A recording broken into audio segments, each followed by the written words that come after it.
शान्ताकारं भुजगशयनं पद्मनाभं सुरेशं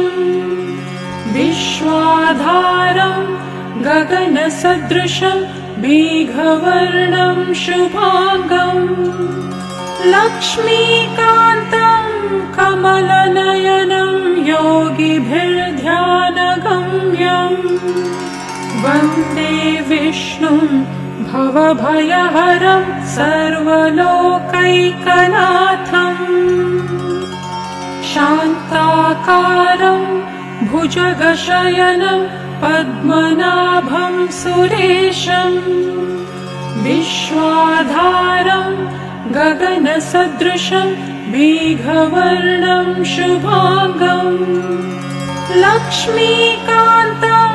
कमलनयनं योगिभिर्ध्यानगम्यं वन्दे विष्णुं भवभयहरं सर्वलोकैकनाथम् शान्ताकारं भुजगशयनं पद्मनाभं सुरेशं विश्वाधारं गगनसदृशं